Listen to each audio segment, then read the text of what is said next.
And subsequently, she couldn't do much for herself, but she's gained some strength. And her husband's a little younger than she is, so he met me at the house. I arrived, and much to my surprise, they have 3 sets of steps. And the third step has 6 steps to get up into their apartment. And so we went up, and we completed the assessment. And much like I figured, it was not safe for her to go home.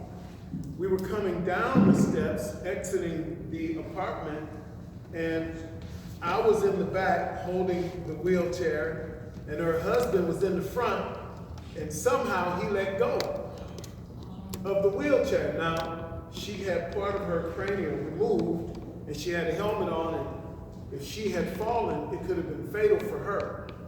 So I was behind her, and you know, God is so good that I wasn't stepping, because if I had been stepping when it happened, I probably would have lost her. And she would have fallen into me in the wheelchair, and we both would have been hurt. But thankfully, we were okay. She fell, I held on to her. And I thank God for that experience. And from that, I got this verse in Proverbs 24:6, and let me read it to you. It said, though a just man fall 7 times, he rises up again, but the wicked shall fall into mischief. I like this passage a lot, especially when you start setting goals for yourself. When you begin to, I know we have some kind of goal. I know for me, my goal this year is really to draw closer to God, and I'm sure all of us have that goal. Part of the challenge is, I don't know about you, but sometimes we fail at our goals. Anybody already set a New Year's resolution and already slipped up somewhere, you know? And what I like about this passage is letting us know that for Christians, life is not always a bed of roses. That we won't always have pluses. Sometimes we as Christians, we have minuses. That we can be believers and have marital problems. I mean, we can set all types of goals, and often those goals are for us to come out of something or to accomplish something. That's why we set those goals. Some of you might have said, well, this year I'm going to be a better husband, or whatever goals you set. But sometimes, you all, the reality is that sometimes we don't always accomplish those things. And this passage is not about winning. This passage is really about failing. It's about falling. It's about missing the mark. And it says, very plainly says, for a just man falleth 7 times and rises again, and the wicked shall fall into mischief. Let me give you a couple thoughts on this.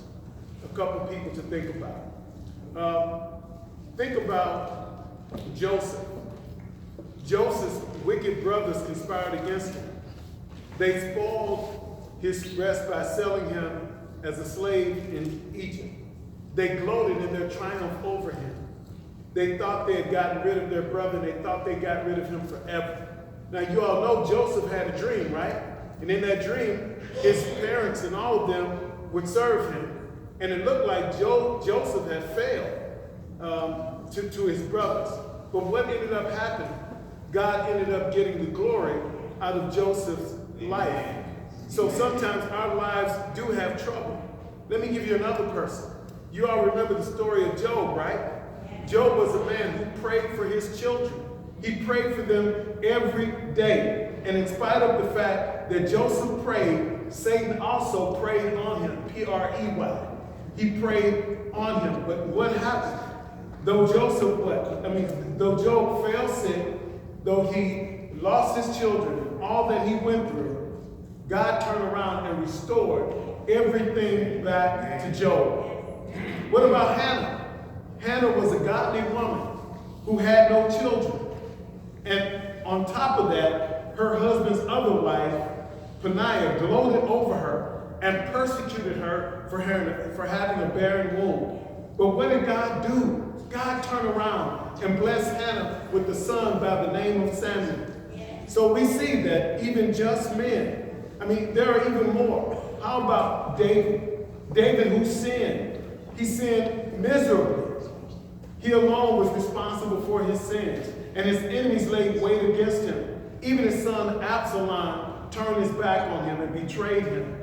All the things that he went through. Yet God blessed David to write songs, and his enemies did not triumph over him. And guess what? David was a man after God's own heart. And let's think about Paul.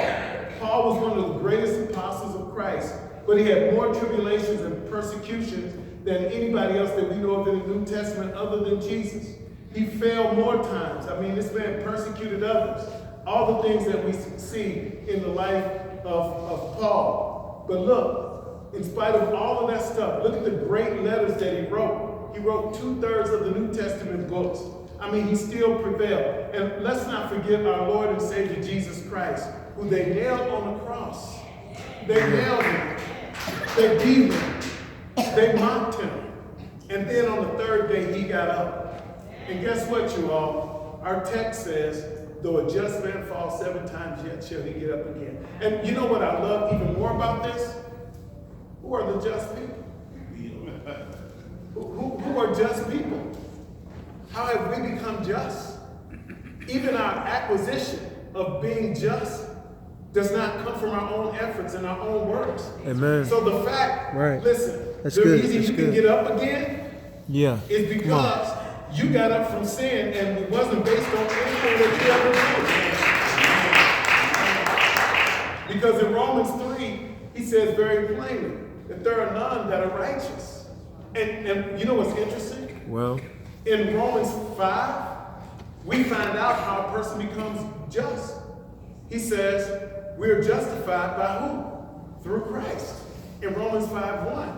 That's how we're justified. And then when you look at what Paul says in Philippians, when he says, in Philippians, I think it's Philippians chapter 3, when he says, not having a righteousness of my own that comes from the law, he said, but a righteousness that comes by faith. And what do we mean by righteous? It's just. It's the same implications. And it comes through Christ. So that's why he says, though a just man falls 7 times, yet shall he get up again. It's amazing. And here's something else I thought about. He says, if he falls 7 times, how many times have you fallen and you wanted to just stay there and say, I give up? Amen. Oh, maybe I should come on this side. You all remember. I mean, but how many times have you felt like throwing in the towel? Well, I mean, some of us pray 3 times and we go, Lord, you still haven't answered. You know, we miss 3 meals and we say, God, you still didn't move. He says a just man falls 7 times. And I tell you, I hear so much encouragement in that. And let me explain to you. Here's the encouragement I hear. Some people don't make it after they fall once. Some people don't make it the 2nd time, the 3rd time, the 4th time, 5th time, 6th time, and the 7th time. And he says, even after the 7th time, he will get up again. You know what that's proof of? Some of you are right now in your 3rd time. And you're going, is it even worth it? Yeah. Some of you say, well, I'm in the 2nd time. And it's what, the 25th of January, and I've gone through this 6 times. He said, even the 7th time, you'll get up again. Well, and you know why you get up again? Because your Savior got up. Your getting up is connected to his. That's evidence of your getting up is the fact that he got up. You see why? Let me say this. Even in Hebrews 12, where it says, faith is the substance of things hoped for and the evidence of things not seen. And you know what's amazing about that verse? Do you know what that word means when he says it's the substance? That faith is the substance of things hoped for? It means that faith stands under whatever you're hoping for. That what you're hoping for stands and it rests on faith. That is so powerful to me. So listen, I just want to encourage you because I know tonight that many of us, You're already thinking about your career goals. You're already thinking about your diet goals and your weight goals and your prayer life. And all of that, all that comes to mind, right? I mean, don't you think about it when the new year starts, like, okay, how's my prayer life? You know, am I close enough to God? And we think about all this stuff and we put all this weight on ourselves. Well, guess what? That weight is on the cross. And from there, we get our strength to fight and to keep pushing and to keep going. No man is ever just. The Bible says there's not one of us who is just unless God has made you just. And by the way, let me say this. Did you know that you're not made righteous? You're not made righteous. You're declared righteous. Amen. There's a difference. Amen. God declares you righteous. Hallelujah for that. That God declares you righteous. He made you, it's imputed to you. You didn't earn it. Amen. It's yours. It's like someone walking up to you saying, you know what? Here's a new car. And you sit there and you go, man, this is amazing. What must I do? And the person says, it's yours. Well, sure, you have to work for it. It is yours. Did it cost? Yes. But it didn't cost you. And that's what this text is about. One of the benefits of you being a Christian, everything is earned through Christ. So yes, you can get up again, and again, and again, and again, and again, and again.